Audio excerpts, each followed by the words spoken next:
Salut à tous, la team Morwell, Thomas Show pour Lyon, Fan TV, très heureux les gars de vous retrouver pour une nouvelle vidéo. J'espère que vous allez bien. Avant toute chose, n'hésitez pas à vous abonner, très important. Vous mettez un like, vous mettez un petit commentaire aussi pour le référencement, vous connaissez la sauce. Je suis toujours du côté du Jardin des Plantes à Paris, endroit de toute quiétude, où il commence à y avoir beaucoup de monde. Ce sont les vacances. Paris est une ville touristique. Moi, je suis donc un touriste aussi. Et j'en profite pour vous faire des vidéos. Je vous ai fait le débrief de Détreffeurs OL. Et je voulais vous faire cette vidéo que je n'ai pas faite hier sur l'interview de Laurent Blanc dans le journal L'Équipe, qui est très intéressante. Par rapport à la personnalité de Laurent Blanc, par rapport au fait, à comment il ressent les choses vis-à-vis de ce qu'il a vécu à l'OL la saison dernière, et surtout comment il voit les choses à l'avenir, et surtout de se représenter vraiment qui est Laurent Blanc en termes de personnalité, parce qu'on a eu beaucoup de suppositions l'année dernière, beaucoup de rumeurs aussi le concernant, disant notamment que c'était un branleur, entre gros guillemets aussi. J'adore mettre des guillemets, vous avez remarqué. C'était un branleur, c'était pas quelqu'un qui bossait beaucoup, même quand il était au PSG, c'était Gasset qui faisait les équipes, etc., etc. On avait un entraîneur, on a recruté un entraîneur qui a quand même été, aujourd'hui, on peut le dire, le meilleur entraîneur de l'RQSI au PSG. Sans sourciller, on peut le dire. On est aussi avec un entraîneur qui a reçu la plus grosse indemnité de licenciement au PSG, 22 millions d'euros, ce qui est absolument colossal. On a j'ai dit un joueur, un entraîneur qui a reçu une indemnité faramineuse, vraiment. On a un ancien grand joueur de football, on a un ancien sélectionneur de l'équipe de France. On a quand même un monsieur, parce que Laurent Blanc est un monsieur dans le football français. Mais aujourd'hui, on a l'impression vraiment d'un entraîneur déconnecté par rapport aux évolutions de ce sport. Moi, quand je lis son interview, je vois qu'il n'est plus en phase du tout avec ce qui se profile ou ce qui a envie d'être profilé à l'Olympique Lyonnais sur cette nouvelle ère. Dans cette interview au journal L'Équipe, moi je vois beaucoup de tout et son contraire. Il dit quelque chose, ensuite il se contredit, parce qu'il sait peut-être qu'il a été un petit peu trop loin dans ses propos, donc il se réajuste. Je suis très surpris déjà, dans un premier temps, que John Textor ait confirmé Laurent Blanc dans ses fonctions. Ça a été une sorte de feuilleton. On lui a posé beaucoup de fois la question en lui disant est-ce que Laurent Blanc est l'homme de la situation, etc., etc. On a même pensé à un moment donné que Laurent Blanc était sur la sellette, que John Textor cherchait un autre entraîneur. Et puis on nous a dit il a été sauvé par une deuxième partie de saison où on a fini 3e sur la phase retour. Donc c'est ce qui a confirmé Laurent Blanc dans ses fonctions. Ok, sauf que moi je vous le dis d'entrée, de but en blanc, je l'ai dit déjà dans ma vidéo face à Détreffeurs, moi je sais déjà que Laurent Blanc n'est pas l'entraîneur qu'il faut pour un changement d'air, comme il le dit, un changement de propriétaire. Si on veut changer les choses, ajuster des détails comme le dit Santiago Cucci, le détail Laurent Blanc de l'entraîneur, il est très important. Vous mettez en place, en plus vous avez Ludovic Giuli qui part, qui est une de vos personnes de votre staff. Vous avez déjà quelqu'un qui part. Vous avez Martin Buchheim qui vient à la performance. Alors ça, c'est un ami de Laurent Blanc, paraît-il, qui vient pour apporter quelque chose de plus. Vous avez Cassapa qui part même en intérim du côté de Botafogo. Vous avez Jean-François Vulliez qui vient, lui, dans votre staff. Il y a quand même quelques changements autour de lui. Mais la réalité, c'est qu'il aurait fallu faire un très gros changement, notamment dans, je dirais, la direction que nous voulons prendre tactiquement, techniquement, un autre œil. Un œil nouveau avec un entraîneur. Je ne dis pas que c'est facile, hein. Moi je fais des théories comme ça en me baladant, comme ça en n'ayant aucune pression. C'est comme ça que je vois les choses en tant que supporter. Mais un autre entraîneur qui aille dans une autre direction, avec je dirais, une vision beaucoup plus moderne des choses. On a tenté, vous me direz, avec Peter Bosz, mais lui non plus n'était pas la bonne personne. C'est dur de trouver un bon entraîneur comme ça, qui puisse être la figure de proue de votre projet. Je pense, même en termes marketing, il aurait été intéressant que John Textor parte dans une autre direction. Est-ce que c'était difficile à trouver l'entraîneur? Sans doute. Mais dans cette interview, je me dis, ben, Laurent Blanc, il n'est plus dedans.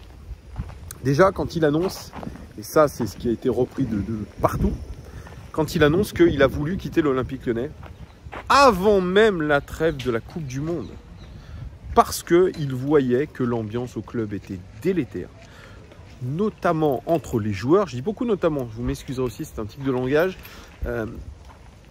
Il a vu des clans, il a vu l'ambiance délétère, et il s'est dit, lui et son staff, on va pas pouvoir y arriver. C'est pas faute de l'avoir dit dans beaucoup de vidéos que la tâche était immense après le départ de Peter Bosz. Donc dire que Peter Bosz a laissé un champ de ruines, ok, peut-être. Mais ce champ de ruines, il date de bien avant Peter Bosz. Et Laurent Blanc, je pense, a cru au début que ça allait être facile, qu'il venait avec son aura de grand manager du PSG, de grand monsieur du football français, que ça allait le faire. Ils se sont rendus vite compte que les mecs n'en avaient rien à branler, de savoir que c'était un grand monsieur. Et ils ont continué à faire leur petit cirque, la moue boudeur, et je prends cet exemple encore une fois de Houssem Aouar. Houssem Aouar, pendant 3 ans, il a regardé ses godasses, il a traîné des pieds, il a soi-disant été blessé, et là on nous annonce dans le Corriere dello Sport que Mourinho a été impressionné par Houssem Aouar physiquement sur les 4 premiers jours de la préparation. Donc ça prouve bien qu'on avait des types qui se foutaient royalement du club, que le club le savait, et qui laissaient surtout faire ces choses-là. Donc les comportements pourrables, les Romain Fèvre avec des mentalités exécrables, les Karl Toko et Cambi qui ont des boulards comme ça, les Dembélé avec des boulards comme ça. Et oui, ça a créé des clans. Donc, il devait y avoir les Brésiliens, il devait y avoir voilà, par clan, par groupe. Et effectivement, quand vous avez trop de groupes, trop de clans, comme il se passe au PSG, ben, ça ne fonctionne pas. Voilà, tout simplement. Donc là, il s'en est rendu compte, il s'est dit, bon, ça va pas le faire. Et au final, il a été jusqu'à la trêve de la Coupe du Monde. Et puis, soi-disant, la direction l'aurait suivi sur certains choix, notamment d'écarter ceux qui étaient des pommes pourries dans le vestiaire, les Karl Toko et Cambi, faire de la place à d'autres comme Barcola. Et ça a été une chose très positive. Ça, il le dit. Par contre, très mauvais de dire qu'il a failli partir. Ça donne un signal très négatif. Ça, c'est des choses que vous ne dites pas. Alors, c'est très bien, il est transparent, il parle vrai, etc. Et vous ne dites pas, j'ai failli partir, mais finalement, je ne suis pas parti. Déjà, vous êtes en position de faiblesse. Parce que ça montre que je dis quelque chose. Attention, vous allez voir ce que vous allez voir. Que finalement, je suis là. Moi, je l'avais senti, je l'avais dit dans plusieurs vidéos. J'avais dit que Laurent Blanc, je ne sentais pas dedans, que vous allez voir, il partira avant la fin de la saison. On n'était pas loin de ça. Peut-être, il dit, j'ai failli partir de moi-même. Mais on n'est peut-être pas passé loin d'une éviction par le club aussi. Mais c'est un très mauvais signal. Et moi, ce que je dis à Laurent Blanc, je ne le connais pas, j'aimerais bien le croiser. Pour parler avec lui. Moi, je lui dis, sois tranquille, Laurent. Je vais le vous voyez. Soyez tranquille, Laurent. Vous êtes déjà sur la sellette en ce début de saison. Moi, je n'ai aucun doute sur le fait que John Textor, Santiago Cucci et tout le reste savent que Laurent Blanc, il joue très gros. Sur cette préparation, oui. Sur le début de saison, le mois d'août, ça sera un coup près. Il est en sursis, Laurent Blanc, mais il s'en fout. Il s'en fout. Lui, l'important, comme il dit, c'est de prendre du plaisir à un moment de sa carrière, de sa vie. Oui, c'est quelqu'un qui est, voilà, il est multimillionnaire. C'est un garçon plutôt tranquille, je pense. Un homme plutôt tranquille. Il n'a pas envie de se casser la tête plus que ça. S'il voit vraiment ça part en cacahuète, je pense que ça lui fait ni chaud ni froid de se dire qu'il va quitter l'Olympique Lyonnais. Franchement, je vous le dis. Hein. Derrière, il reprendra le golf. Il a sûrement ses multiples propriétés de millionnaire. Ça ne le dérange pas. Voilà. Donc, et quand il dit, moi, je ne veux pas qu'on m'impose quoi que ce soit, il dit maintenant, les entraîneurs, avec leur data, leur machin, j'en ai rien à foutre. Ça, c'est déjà un coup de poignard dans le projet de John Textor, qui base beaucoup de choses sur la data, qui base beaucoup de choses avec des scouts qui vont aller bouffer de la data. avec des préparateurs physiques et notamment Martin Buchheit, qui l'a soi-disant lui-même recommandé, qui bosse comme un fou avec du matériel scientifique, lui nous dit, Laurent Blanc, tranquille Émile, ouais moi c'est pas mon truc, je m'en fous, je regarde juste les déplacements des joueurs, j'ai juste à appeler, je connais des très bons recruteurs qui n'ont pas l'air d'être à l'Olympique Lyonnais, qui me disent ouais le mec il est bon ou il est pas bon. J'en ai rien à foutre qui tacle plus qu'un autre, machin, etc. On est en 2023, le mec te raconte les choses comme s'il était encore au début des années 2000. Donc ça peut pas aller. Ça peut pas aller avec le nouveau projet de John Textor. Peu importe si ça va dans le bon sens ou non. Votre entraîneur, il vous met un coup de canif comme ça. Déjà, c'est pas bon. Donc il dit, moi, voilà, je suis un vieux de la vieille. Je suis pas un mec qui va aller pendant des heures dans un bureau à discuter avec des gens en disant, tiens, lui, il est bon au niveau de la data, machin. Si on commence à m'imposer ça, je serai plus là, je serai parti avant. Et derrière, il dit, ouais, non, mais je serais déjà parti si on m'avait imposé ça. Sauf que oui, on lui impose ça. Il dit, mais ça se trouve, quand je vous parle, il y a peut-être 3 joueurs qui ont signé, sans que je le sache. Donc il sait très bien qu'il n'a pas la main mise sur le recrutement, ce qu'on va lui imposer des choses. Lui, il avait demandé beaucoup d'expérience. Qu'est-ce qu'on lui recrute? Bah, il y a Clinton Mata, certes, Skelly Alvero. Il dit, bah oui, voilà, on fait de la politique de trading, sauf que la politique de trading, elle a ses limites quand vous êtes en demi-finale de Coupe d'Europe, vous avez une bourde d'un mec de 21 ans et vous dites, tiens, maître, si j'avais un mec de 28 ans, qu'est-ce que ça aurait fait? Ça, c'est son interprétation. Il a peut-être raison, il a peut-être tort, j'en sais rien. Mais pareil, coup de canif dans le projet de John Textor, qui est une politique de trading. Il a dit très bien, voilà, on va essayer d'aller chercher des prospects pas chers pour en vendre plus cher. Un coup de canif. Donc 2 fois qu'il n'est pas raccord avec la nouvelle politique sportive du club. Moi, je suis actionnaire du club, je suis enfin propriétaire, pas actionnaire. Si je suis John Textor, moi je le prends mal. Et je dis quand même, on essaye de se réajuster. Tu es entraîneur du club, par contre tu cites des directives sportives telles qu'on les a dictées, notamment Santiago Cucci. Je sais bien qu'il n'est pas dans le sportif, Santiago Cucci, j'en ai fait une vidéo, mais quand même il est président exécutif qui est le N+1 de Laurent Blanc, Vincent Ponceau. Allez, Vincent Ponceau. Vincent Ponceau, il doit recadrer son entraîneur quand il dit ça. Mais est-ce que c'est fait, pas fait, j'en sais rien. Donc moi, ça me dérange. Laurent Blanc, il dit des choses qui sont vraies. Il a sa vision. Mais il ne peut pas raconter des choses comme ça par rapport à votre employeur. Mettez-vous déjà, vous-même qui travaillez dans des entreprises, imaginez que vous allez vous raconter dans la presse exactement l'inverse de des valeurs du projet que prône votre patron. Enfin, vous allez être très mal vu. Voilà, mais c'est la liberté de ton, encore une fois, de Laurent Blanc, qui dit, bon oui, j'aimerais bien garder des Lukeba, des Cherki, pour les sommes qui sont dérisoires qu'on nous donne et qui restent chez nous. Puis voilà, c'est des joueurs qui ne sont pas encore parfaits pour le haut niveau, donc ils ont besoin de s'aguerrir, etc. Moi, je voudrais les garder.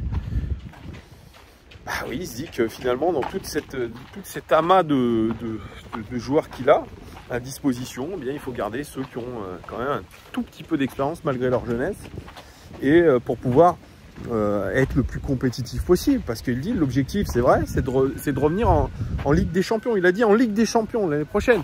Par contre, il faut un effectif de qualité. La DNCG, effectivement, c'est un frein pour l'instant à du recrutement, parce qu'il faut baisser la masse salariale, ça il le dit aussi. C'est un frein. C'est un frein, et qu'il faut construire une équipe équilibrée, une équipe compétitive. Il dit on ne pourra pas atteindre les sommets si on n'a pas une équipe compétitive, une belle équipe. Je suis d'accord avec lui. Je suis complètement d'accord avec lui. Mais lui-même, dans ses propos, il te dit qu'en gros, il a des doutes sur le fait qu'il aura une équipe compétitive. Et c'est la première chose, avoir une équipe compétitive. Donc beaucoup de choses ne vont pas, beaucoup de dissensions, je dirais, entre Laurent Blanc et sa nouvelle direction. C'est pour ça que je ne vois pas Laurent Blanc continuer très longtemps à l'OL. Il est déjà sur la sellette, il le sait. Il le prend avec détachement, il va le plus loin possible avec l'OL, en sachant qu'il pourrait être très vite mis à la porte pour défaut de résultats. c'est logique. On est aussi avec des Américains, on le dit. Ils ont viré un historique propriétaire, dirigeant de l'Olympique Lyonnais, qui est Jean-Michel Aulas. Ils l'ont viré en moins de 2. Je pense que Laurent Blanc, il est lucide. Il sait qu'il pourra prendre la porte du jour au lendemain. Et que déjà, ces déclarations fragilisent.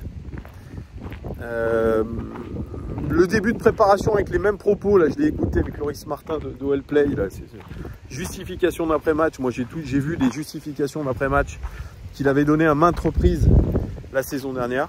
Mêmes excuses, même phrases, etc. Quand on commence d'entrer au bout d'une semaine de préparation à répéter les mêmes phrases que 90% du temps la saison dernière, ça vous indique clairement ce qui va se passer. À savoir, pas des bonnes choses. Encore une fois, ce n'est que mon avis. Tomate et négatif, ce n'est que mon avis. Donc, si vous voulez mettre des commentaires haineux, faites-le, mais je les enlèverai. Donnez-moi, vous, votre avis sur Laurent Blanc. Est-ce que vous êtes d'accord avec moi? Est-ce que vous le sentez qu'on veut partir un petit peu à volo par rapport au projet de l'OL? Comment vous voyez les choses? Pour ceux qui ont lu l'interview, puis je vous ai résumé tout ça, est-ce que vous êtes d'accord avec moi? Voilà. Merci en tout cas de votre fidélité. Merci de m'avoir suivi. Et je vous dis à très très vite. Ciao.